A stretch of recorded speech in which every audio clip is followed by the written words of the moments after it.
حقیقتیں بتائیے. فرمایا حضور صلی اللہ علیہ وسلم نے کہ میں نے کوئی منظر قبر سے زیادہ بھیانک نہیں دیکھا. حدیث شریف میں کہ کوئی منظر کوئی جگہ میں نے قبر سے زیادہ بھیانک نہیں دیکھے. لوگ اس سے بے خبر ہیں. تو بھیانک منظر میں سے بچانے والی چیز کیا؟ وہ خیر بھی بتائی کہ کوئی عمل اللہ کے ذکر سے بڑھ کر قبر کے عذاب سے بچانے والا نہیں ہے. یہ دعوت بھی ہے، ترغیب بھی ہے کہ ذکر کرو. حضور صلی اللہ علیہ وسلم ہر نماز کے بعد دعا مانگتے تھے. کیا دعا مانگتے تھے؟ ربی اعیننی علی ذکرک و شکرک و حسن عبادتک. اور فرمایا تھا معاذ بن جبل سے کہ دیکھو معاذ، مجھے تم سے محبت ہے. معاذ بن جبل رضی اللہ عنہ مشہور صحابی ہیں، علماء میں سے ہیں. صحابہ تو سبھی علماء تھے. صحابہ میں کوئی جاہل نہیں تھا ہماری طرح سے. ہم لوگ تو جاہل ہوتے ہیں، احکام سے، اعمال سے، اللہ کے انعامات سے بھی خبر ہے. اس میں کوئی ایسا نہیں تھا. ہاں، علم کے درجے ہوتے تھے. تو یہ صحابہ میں علماء میں سے تھے. حلال حرام کے سب سے زیادہ جاننے والے یہی تھے. انصاری ہیں. تو ان سے فرمایا اے معاذ، دیکھو مجھے تم سے محبت ہے. انی احبک. حضرت معاذ نے عرض کیا رسول اللہ مجھے بھی آپ سے محبت ہے. محبت بہت بڑی چیز ہوتی ہے، اور خصوصاً ایمانی محبت.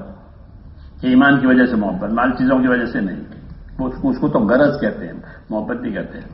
غرض مطلب، جی ہاں، المومن یالف و یولف. مومن کیسا ہوتا ہے کہ مومن محبت کرتا ہے اور مومن سے محبت کی جاتی ہے. ولا خیر فی من لا یالف. اس آدمی میں کوئی خیر نہیں جو محبت نہ رکھے.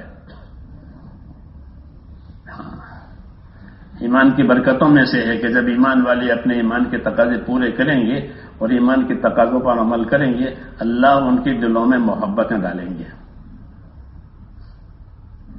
ان الذين آمنوا وعملوا الصالحات سيجعل لهم الرحمن ودا.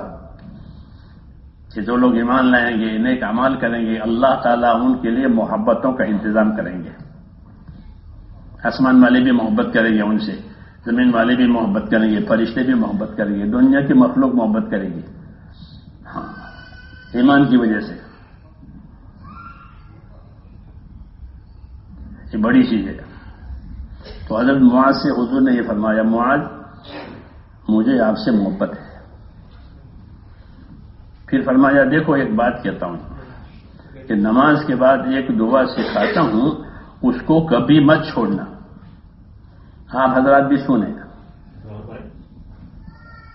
ایک دعا بتاتا ہوں، اسے کبھی مت چھوڑنا، اللہ سے مانگ لینا.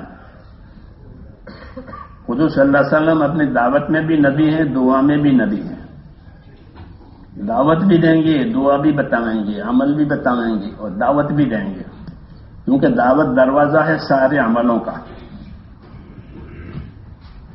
دعوت سارے عملوں کا دروازہ ہے. کیونکہ دعوت آ گئی زندگیوں میں تو پھر آدمی کسی خیر سے خالی نہیں رہے گا. دعوت دینا، دعوت پر چلنا، دعوت کے تقاضے پورے کرنا، تو فرائض بھی زندہ ہو جائیں گے، واجبات بھی زندہ ہو جائیں گے، سنتیں بھی زندہ ہو جائے گی، حرام سے بچنا بھی نصیب ہو جائے گا، سب ہو جائے گا. بڑی خیر ہے. لیکن اسے کرنے والے تھوڑے. ابھی آپ سے کہیں گے تو تھوڑے ملیں گے، لیکن ہم تو شکر کریں گے تھوڑے پر بھی، کیونکہ تھوڑے سے ہی تو زیادہ ہوتا ہے، تو چھوٹے سے بڑا ہوتا ہے، مگر ہیں تھوڑے. تو معاذ رضی اللہ عنہ سے حضور نے یہ فرمایا اے معاذ تم سے محبت ہے، اور یہ دعا بتاتا ہوں، اسے نمازوں کے بعد مانگ لینا، اسے چھوڑنا نہیں۔ اس کے بعد سے علماء کرام کا یہ عمل رہا ہے کہ جب وہ حدیثیں پڑھاتے ہیں اور یہ حدیث آتی ہے تو وہ بھی اپنے شاگردوں کو یہی تلقین کرتے ہیں کہ دیکھو یہ دعا مانگ لینا، اسے مت چھوڑنا۔ وہ بھی حدیث پڑھا رہے ہیں، تو جیسے حضور حدیث پہنچا رہے ہیں، تو یہ علماء کرام حضور کے وارث ہیں، ان کے نائب ہیں، تو ان کا بھی یہی معمول ہے کہ یہ دعا یاد کر لینا اور اسے مانگ لینا، کبھی مت چھوڑنا۔ وہ دعا کیا؟ ربی اعیننی علی ذکرک و شکرک و حسن عبادتک، یہ دعا ہے۔ ربی اعیننی علی ذکرک و شکرک و حسن عبادتک۔ اس کا مطلب یہ ہوتا ہے، اے پروردگار میری مدد فرما۔ کس کام پر؟ کہ میری مدد فرما کہ میں تیرا ذکر کروں۔ شیطان ذکر کرنے نہیں دیتا، ہاں غافل بناتا ہے، اور غافل اس لیے بناتا ہے کہ یہ خود بھی ذکر نہیں کرتا۔ جب آدمی اللہ کے ذکر میں نہیں ہوتا تو پھر شیطان اس کے ساتھ ہے۔ وَمَن يَعْشُ عَن ذِكْرِ الرَّحْمَٰنِ نُقَيِّضْ لَهُ شَيْطَانًا فَهُوَ لَهُ قَرِينٌ۔ یہ جو اللہ کے ذکر سے الگ ہوگا، کٹے گا، تو شیطان اس کا ساتھی ہو جائے گا اور وہ اس کو صحیح راستے سے روک لے گا۔ یہ قرآن پاک میں ہے۔ ہاں، اس لیے کہتے ہیں کہ اپنے آپ کو خیر کے عادی بناؤ، اس کی دعوت دی ہے کہ روز ذکر کرو۔ کیا کرو؟ ہاں، ہماری جماعتوں میں آسان ذکر بتاتے ہیں، ذکر مسنون جو سب کر سکتے ہیں، کہ سبحان اللہ، الحمدللہ، اللہ اکبر، تیسرا کلمہ 100 دفعہ پڑھے، درود شریف 100 دفعہ پڑھے، استغفار 100 دفعہ کرے۔ 15-20 منٹ کا کام ہے، صبح شام۔ اللہ فرماتے ہیں مجھے صبح شام یاد کرو، باقی تمہارے دن بھر کے کاموں میں میں مددگار ہوں۔ ٹھیک ہے کہ تو مجھے یاد کر لے، پھر دن بھر کے کاموں میں میں تیرا مددگار ہوں۔ کتنی بڑی بات ہے۔ ہاں، تو یہ دعا مانگی ہے، ربی اعیننی علی ذکرک و شکرک و حسن عبادتک۔ اے اللہ میری مدد فرما، کس کام پر؟ تیرے ذکر کرنے پر، کہ میں تیرا ذکر کرتا رہوں۔ ذکر بڑا عمل ہے، ساری عبادتوں کی جان ہے۔ ذکر کا معنی ہے کہ اللہ کی یاد دل میں اتر گئی، بس۔ اللہ کہتے ہیں کہ ایسے نہ بنو کہ تم اللہ کو بھول جاؤ۔ وَلَا تَكُونُوا كَالَّذِينَ نَسُوا اللَّهَ، ایسے نہ بنو کہ اللہ کو بھول جاؤ، اللہ کو یاد رکھو۔ جو اللہ کو بھول جائے گا تو کہ اس کو سزا ہوگی۔ کیا سزا ہوگی؟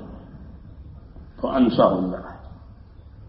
جو اللہ کو بھول جائے گا وہ اپنے آپ کو بھول جائے گا۔ جیسے نشے میں کوئی آ جائے تو اپنے آپ کو بھول جاتا ہے۔ نشے والا اپنے آپ کو بھول جاتا ہے، جانتا نہیں میں کہاں ہوں، کیا کرتا ہوں، کچھ نہیں، اس سے عقل پر پردہ پڑ جاتا ہے۔ ایسے جو اللہ کو بھول جائے گا تو اس پر اپنے غفلت کا پردہ پڑے گا، پھر وہ اپنے آپ کو بھی بھول جائے گا۔ یہ نہیں سمجھے کہ مجھے اللہ نے کس کام کے لیے پیدا کیا تھا، مجھے کیا کرنا ہے، مجھے اللہ کو جواب دینا ہے، قبر ہے، قیامت ہے، حشر ہے، حساب ہے، کتاب ہے، آگے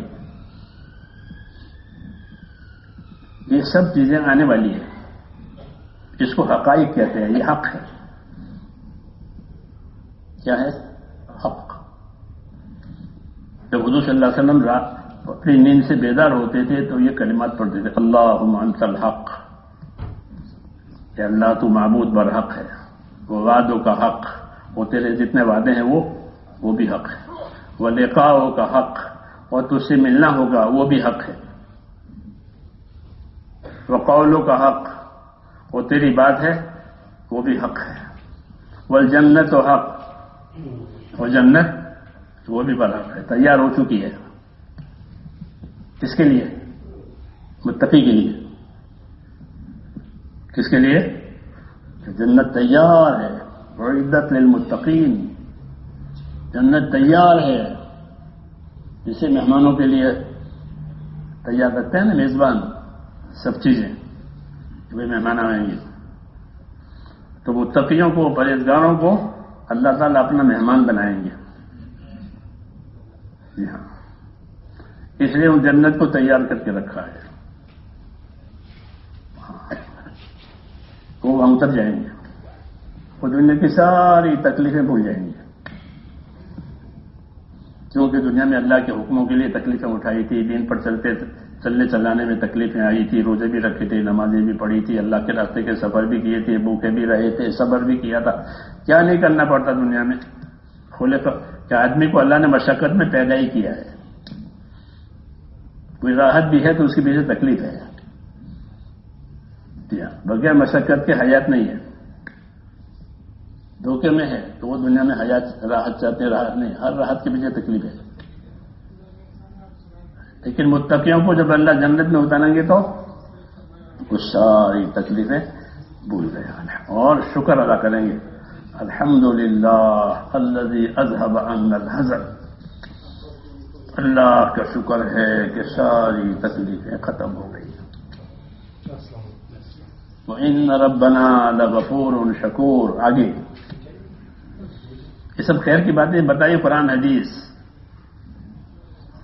ایک تو تکلیف ساری دور گئی، اور آئندہ ہمارا پروردگار جو ہے بہت معاف کرنے والا ہے. جتنی غلطیاں ہو گئی کام کرنے والے سے بھول ہوتی ہے، جو کام نہیں کرتا اسے بھول بھی نہیں ہوتی. تو نماز پڑھے اسے سیدھا ثواب ہوتا ہے، جو نماز نہ پڑھے اس کا کیا سیدھا ثواب؟ تو بھول ہو جاتی ہے، کام کرتے کرتے بھی پرہیزگار سے بھی بھول ہو جاتی ہے. کیونکہ ہمارے پروردگار کا معاملہ یہاں بہت بخشش کا ہے، ساری غلطیاں معاف. اور دوسری بات ان ربنا لغفور شکور، کہ ہمارا پروردگار شکور ہے، یعنی ہم نے جو کچھ کیا ہے اللہ نے اس کی بڑی قدر کی ہے. یہاں ان کے عملوں کی، ان کی قربانیوں کی، ان کی عبادتوں کی اللہ نے بڑی قدر کی. اللہ بندے کے عملوں کی بڑی قدر کرتے ہیں کہ میرے بندے نے یہ کیا، میرے بندے نے یہ کیا، میرے بندے نے یہ کیا. اللہ کے ہاں قدر ہے. اللہ صرف حاکم نہیں ہے. حاکم تو یہ چاہتا ہے کہ قانون پر عمل کرو، نہیں تو خبردار. حاکموں کا یہ ہوتا ہے کہ قانون بنایا ہے عمل کرو ورنہ یاد رکھو. اور اللہ تعالیٰ کہتے ہیں ہمارے قانون پر بھی عمل کرو، اور جب عمل کرو گے تو یہ دیں گے اور وہ دیں گے. جیسے میں گنوا یہ خیر کثیر، یہ اللہ کا نظام ہے. تو حضور صلی اللہ علیہ وسلم نے معاذ کو دعا سکھایا، اعنی علی ذکرک. پہلی بات، اے اللہ میری مدد فرما. کس بات پر؟ کہ تیرے ذکر کرنے پر، کہ میں تیرے ذکر کرنے والا بن جاؤں. کیوں کہ اگر غافل ہوا تو اپنے آپ کو بھول جائے گا آدمی. جیسے میں نے کہا اعنی علی ذکرک و شکرک. اور کس بات پر مدد چاہتا ہوں؟ کہ میں تیرا شکر گزار بندہ بنوں، تجھے یاد کرنے والا بھی بنوں اور تیری نعمتوں میں شکر گزار بنوں.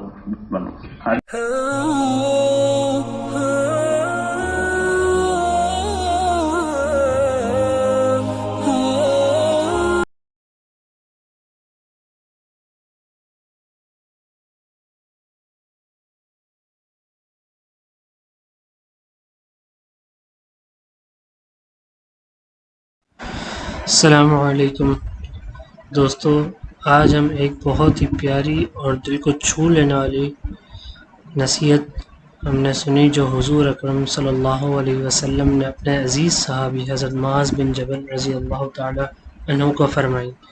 حضرت معاذ بن جبل بہت ہی عقل مند، سمجھدار اور دین کا گہرا علم رکھنے والے صحابی تھے. رسول اللہ صلی اللہ علیہ وسلم نے ان سے بہت محبت فرماتے تھے. ایک مرتبہ نبی کریم صلی اللہ علیہ وسلم نے حضرت معاذ کے ہاتھ پکڑا اور فرمایا، معاذ، اللہ کی قسم میں تم سے محبت کرتا ہوں. سوچئے، جس بندے سے رسول اللہ صلی اللہ علیہ وسلم محبت کا اظہار کر دیں اس کا کیا مقام ہوگا. پھر نبی اکرم صلی اللہ علیہ وسلم نے ایک بہت ہی عظیم نصیحت فرمائی جو کہ ہمارے لیے بھی بہت قابل قبول ہے. ہر نماز کے بعد یہ دعا کبھی مت چھوڑنا، اللہم انی علی ذکرک و شکرک و حسن عبادتک، یا اللہ مجھے اپنا ذکر کرنے، اپنا شکر ادا کرنے اور اچھی عبادت کرنے کی توفیق عطا فرما۔ دوستو یہ صرف حضرت معاذ بن جبل کے لیے نہیں تھی بلکہ پوری امت کے لیے ایک عظیم تحفہ ہے۔ آج ہماری زندگی میں سکون کیوں نہیں ہے؟ دل پریشان رہتا ہے، عبادت میں مزہ ہی نہیں آتا، کیونکہ ہم نے اللہ کا ذکر کو کم کر دیا ہے، شکر کم کر دیا ہے، اور عبادت کو ہم نے صرف بس اپنی روٹین بنا کے رکھ دیا ہے۔ یہ دعا انسان کی پوری زندگی بدل سکتی ہے۔ جب بندہ اللہ سے مدد مانگتا ہے کہ یا اللہ مجھے اپنا ذکر کرنے کی توفیق دے، تو اللہ اس کے دل کو روشن کر دیتا ہے، اور جب بندہ شکر کرتا ہے تو اللہ اپنی نعمتوں میں اضافہ فرما دیتے ہیں۔ آج ہم چھوٹی چھوٹی باتوں پر شکایت کرتے ہیں، لیکن حضرت معاذ بن جبل رضی اللہ تعالیٰ عنہ کو سکھایا گیا کہ ہر حال میں اللہ کا شکر ادا کرو، چاہے اچھا ہو چاہے برا ہو، بس ہر حال میں اللہ کا شکر ادا کرو۔ دوستو اچھی عبادت بھی اللہ کی طرف سے ایک بہت بڑی نعمت ہے۔ ہر انسان نماز نہیں پڑھتا، ہر انسان تہجد کے لیے نہیں اٹھ پاتا، یہ سب اللہ کی توفیق سے ہوتا ہے۔ اس لیے ہمیں ہر نماز کے بعد یہ دعا ضرور پڑھنی چاہیے۔ آج سے ارادہ کریں کہ ہم اللہ کا ذکر کو زیادہ سے زیادہ کریں گے اور شکر بھی ادا کریں گے، اور اپنی عبادت کو خوبصورت بھی بنائیں گے۔ اللہ تعالیٰ ہمیں نبی کریم صلی اللہ علیہ وسلم کی نصیحتوں پر عمل کرنے کی توفیق عطا فرمائے، آمین یا رب العالمین۔ مزید اسلامی اور اصلاحی بیانات کے لیے ایمانی بیانات کو فالو کریں، سبسکرائب کریں، شیئر کریں۔ جزاکم اللہ خیرا۔